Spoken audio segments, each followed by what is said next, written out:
So I was scrolling through Reddit the other day and I came across this post that it stopped me cold. This person was asking if a $950 monthly car payment was reasonable for their situation.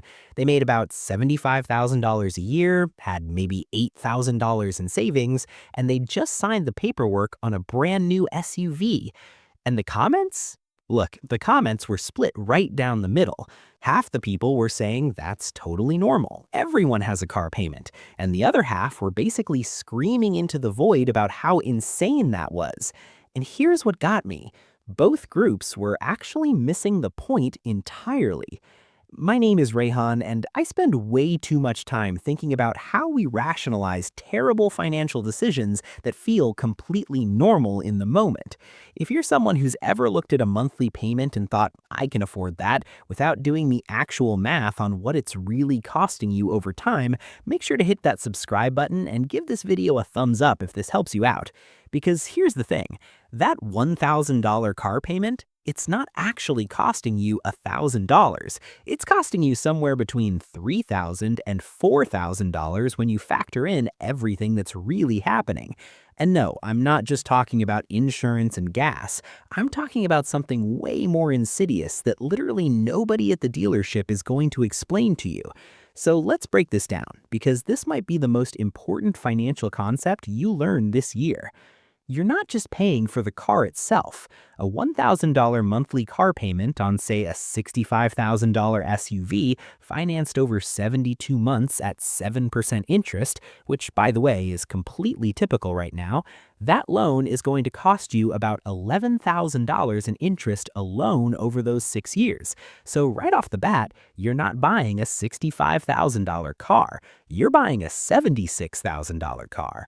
That's already 17% more than you thought.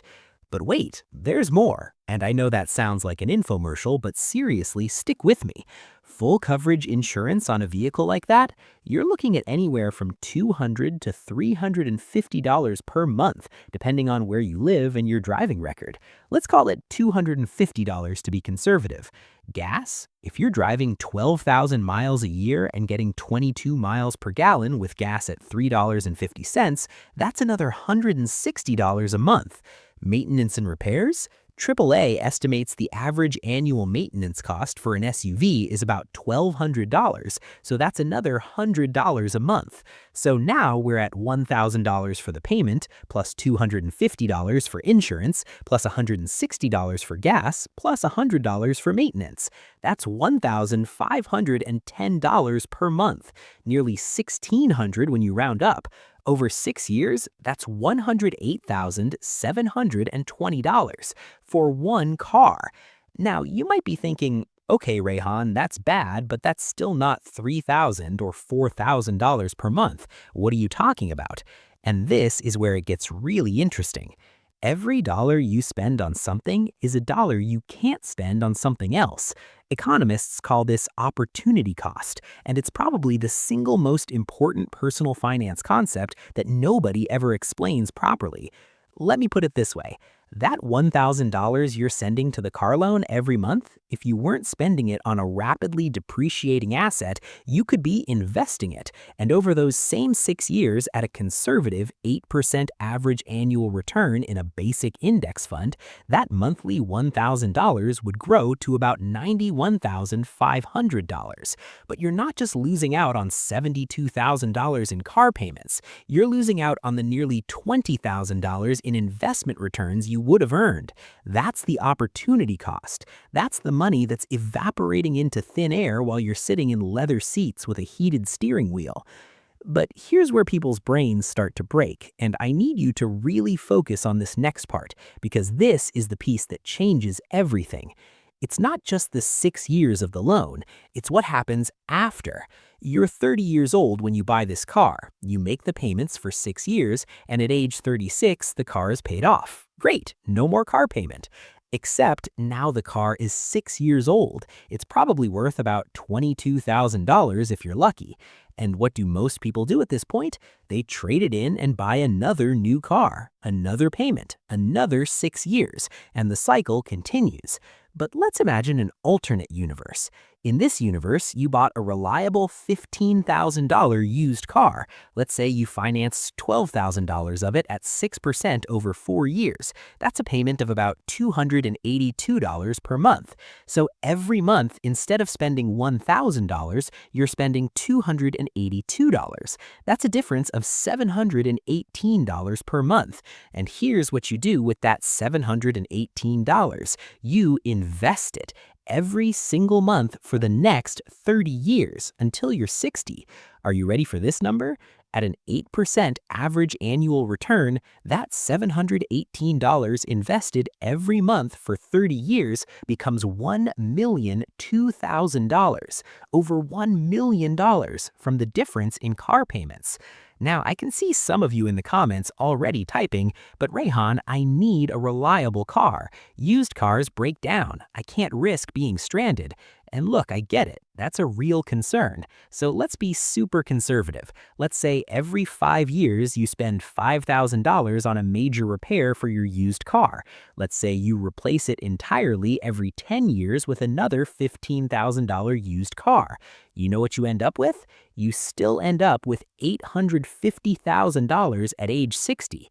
The person with the new car every 6 years, they end up with a 12-year-old car that's maybe $8,000.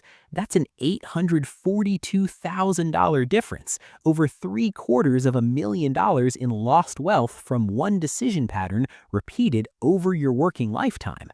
Now, here's what's really fascinating to me, and this is where we need to talk about the psychology of why smart people make this decision anyway.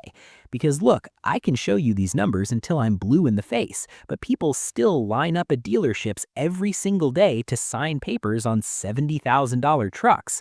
Why? There's this concept in behavioral economics called mental accounting. Basically, your brain treats different buckets of money differently, even though logically money is money. A $400 monthly payment doesn't feel like $400 times 72 months. It doesn't feel like $28,800. It feels like $400. That's it. Your brain can comprehend $400. It cannot truly comprehend $28,800 in future spending. And dealerships know this. Oh man, do they know this. That's why they never ever talk about the total price of the car. They talk about monthly payments. What do you want your payment to be? That's the only question that matters to them. Here's the thing. They can make the monthly payment whatever you want. They'll extend the loan to 84 months, 90 months. I've seen 96-month car loans. That's 8 years. You're going to be making payments on that car for 8 years. And for the last 3 of those years, you're going to be underwater on the loan, meaning you owe more than the car is worth. But $650 a month sounds better than $850 a month, right? Even if you're paying thousands more in interest, this is the trap, and it's designed to feel good. You walk into that dealership, you sit in that new car, you smell that new car smell, which is literally just volatile organic compounds off-gassing from the materials, but whatever. You feel successful. You feel like you've made it. The salesperson is treating you great, offering you coffee, complimenting your credit score, and then they hit you with, for just $950 a month, this could be yours. Just $950. Can we talk about something uncomfortable for a second? A huge part of why people buy expensive cars is status signaling. It's the visible marker of success. You pull up to Thanksgiving dinner in a brand new BMW and everyone knows you're doing well. Or at least they think you are. But here's what they don't see. They don't see that you have $1,800 in your checking account and $47,000 in car debt. They don't see that you're stressed about money every single month. They don't see that you had to put your groceries on a credit card last week because the car payment hit and you didn't have enough in your account. There's this quote I love from The Millionaire Next Door, which, by the way, if you haven't read that book, stop this video right now and go buy it. The quote is, "Big hat, no cattle." It's this Texas expression for people who look rich but aren't. They've got all the visible markers of wealth but no actual assets producing income or building net worth. And look, I'm not saying you should drive a 1987 Honda Civic to prove a point, but I am saying that the correlation between the car you drive and your actual financial success is basically zero. In fact, studies have shown it's often inverse. Thomas Stanley, the guy who wrote The Millionaire Next Door, found that the average millionaire drives a car that's about 4 years old and costs around $35,000 when new. They're not pulling up in $90,000 Range Rovers. And when they do buy a nice car, they're paying cash for it, which means they're not losing sleep over a payment. All right, so let's bring this all together and do the real math on what that $1,000 car payment actually costs you, because we've covered a lot of ground, and I want to make sure this is crystal clear. Direct costs over 6 years. Car payment, $72,000. Insurance, $18,000.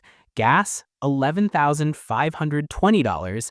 Maintenance, $7,200. Total, $108,720. Opportunity cost during the loan, money that could have been invested, $72,000. Returns you missed out on at 8%, $19,500. Subtotal, $91,500. Opportunity cost over 30 years, if you invested the payment difference instead, $1,002,000. Value of the car in 30 years, $0. Net opportunity cost, $1,002,000. Now, you might say, Rayhan, that's not fair. You're counting the same money twice. And you're kind of right. So let's be more precise. The true cost of that $1,000 monthly car payment is the $108,720 you actually spend over 6 years, plus the $1,002,000 you don't accumulate over 30 years from making different choices. But we can't just add those together because that's double counting. The real way to think about it is this. Every month, that $1,000 payment is preventing you from building wealth at a rate of about $3,340 per month when you account for the compounding effect over your working lifetime. So when I say your $1,000 car payment is actually costing you $4,000, what I mean is between the direct costs, insurance, gas, maintenance, and the opportunity cost of not investing that money, you're giving up about $3,000 to $4,000 per month in total financial resources and future wealth. That's not clickbait, that's just math. Now, you might be thinking, look, Rayhan, I work hard, I make good money, I deserve to drive something nice. Are you saying I should just suffer through life in a beater car so I can have money when I'm old? And I hear you, I really do. This is probably the most common pushback I get on this topic. But here's what I want you to consider. What if the entire premise is wrong?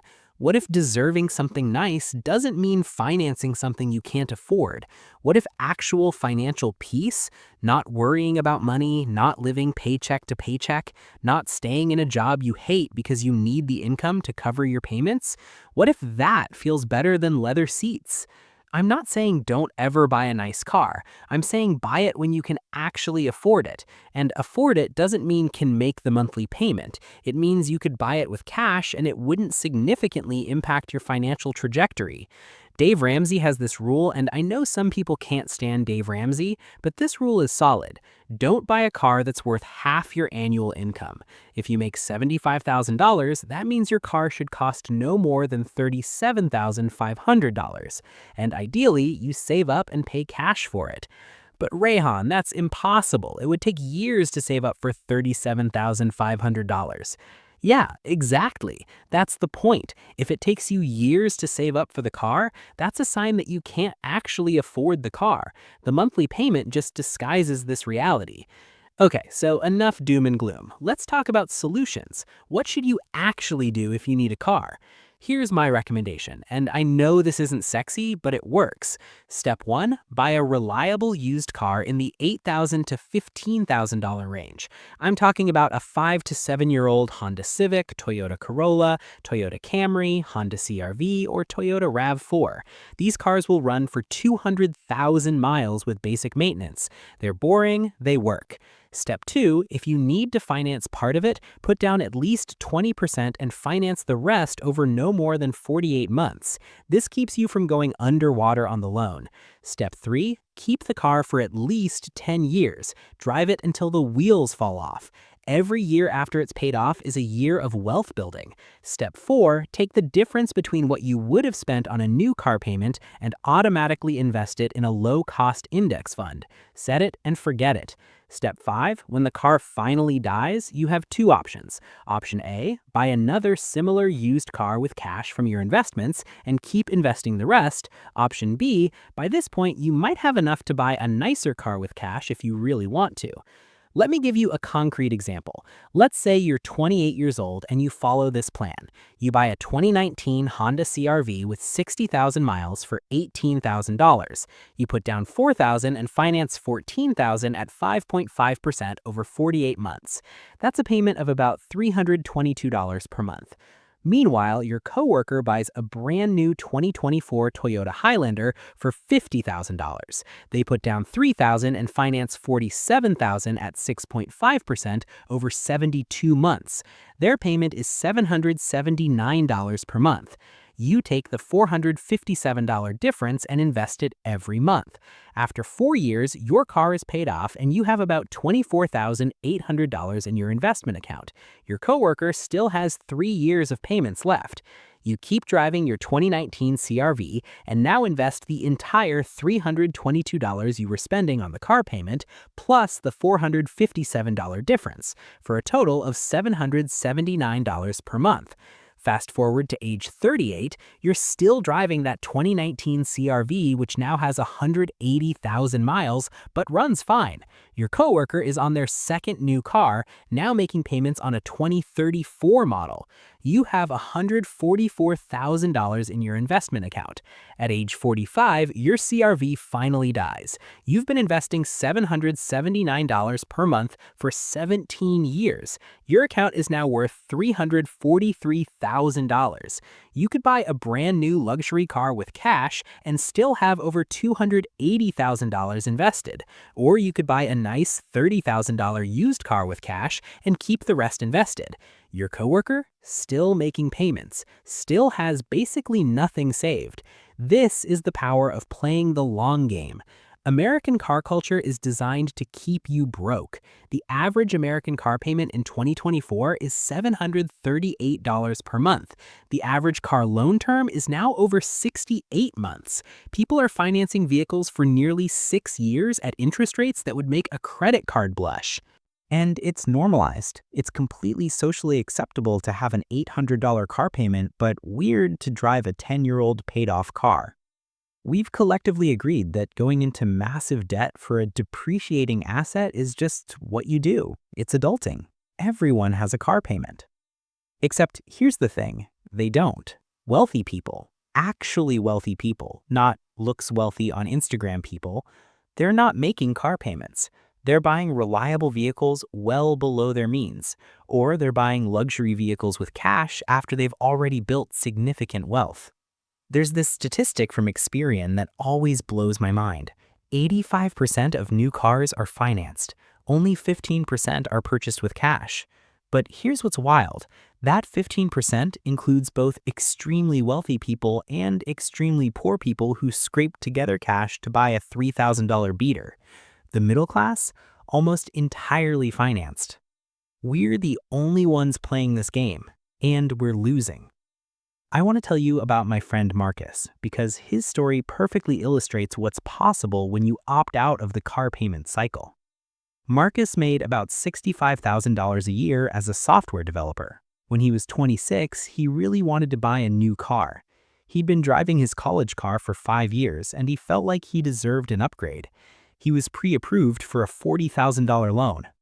But then he did something unusual.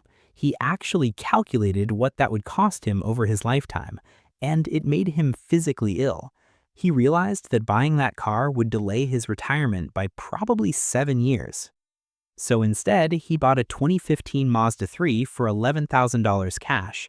He hated it at first. He felt like a failure every time his friends showed up in their new cars, but he stuck with it.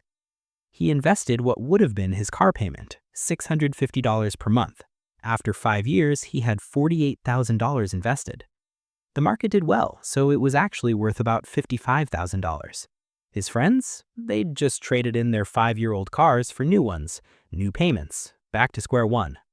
Marcus kept driving the Mazda 3, kept investing. At age 36, he had $183,000 in that account. He finally bought himself a nice car, paid cash for a 3-year-old BMW, cost him $35,000. He still had $148,000 invested. Today, Marcus is 42. That investment account is worth over $400,000. He drives a paid-off 6-year-old BMW that runs great, and he's on track to retire at 55 if he wants to. His friends who bought new cars every few years, they're still making payments, still living paycheck to paycheck despite making good money, still stressed about money. Same income, completely different outcomes, all because of one decision pattern repeated over time. Alright, so if you're sitting here thinking, oh no, I'm the person with the $1,000 car payment, here's what you need to do. If you haven't bought the car yet, don't. I know you want it, I know you can afford the payment, but run the numbers I showed you in this video. Calculate what that payment is going to cost you over your lifetime, then make an informed decision. If you're currently shopping, change your entire approach. Don't think about monthly payments, think about total cost. Better yet, only look at cars you could buy with cash if you had to. If you can't afford to buy it with cash, you can't afford to finance it either. If you already have the car payment, you have a few options. Sell the car. Yes, even if you're underwater on the loan. Take the hit now rather than bleeding money for the next 5 years. You can get a personal loan for the difference between what you owe and what it's worth. Pay that off aggressively and buy a cheaper car with cash. Pay it off early. Every extra dollar you put toward the principal is a dollar you're not paying interest on. If you can swing an extra $200 to $300 per month, you can shave years off the loan. Keep it forever. If you're going to have the payment anyway, at least commit to driving the car for 15 plus years. Get your money's worth out of it. Everyone should do this. Calculate your car number.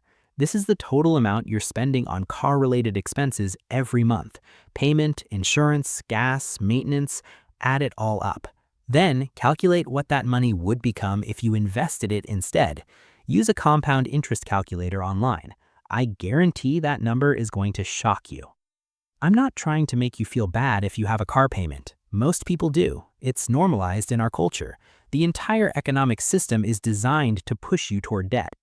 But I am trying to wake you up to what it's actually costing you. Because that $1,000 monthly payment isn't just $1,000. It's not even just $1,510 when you add in insurance and gas and maintenance. It's the opportunity cost. It's the compound interest you're not earning. It's the financial freedom you're trading away for the privilege of driving something new. It's $3,000 to $4,000 per month in real economic impact on your life when you zoom out and look at the full picture. And maybe you decide that's worth it to you. Maybe driving a new car brings you so much joy that you're willing to trade your 50-year-old self's financial freedom for your 30-year-old self's leather seats. That's a choice you can make, but make it consciously. Make it with your eyes open. Make it knowing exactly what you're trading away. Because most people don't. Most people just focus on whether they can swing the monthly payment, and then they wonder why they're 55 years old with $15,000 in retirement savings, still making car payments, still stressed about money, still feeling like they can never get ahead. The math is simple. The decision is hard, but the outcome is predictable. The question is, which side of that outcome do you want to be on? If this video helped you see car payments differently, hit that like button and subscribe for more content on building actual wealth instead of just looking wealthy. Drop a comment and let me know, what's your current car situation and what are you going to do differently going forward? Thanks for watching. I'll see you in the next one.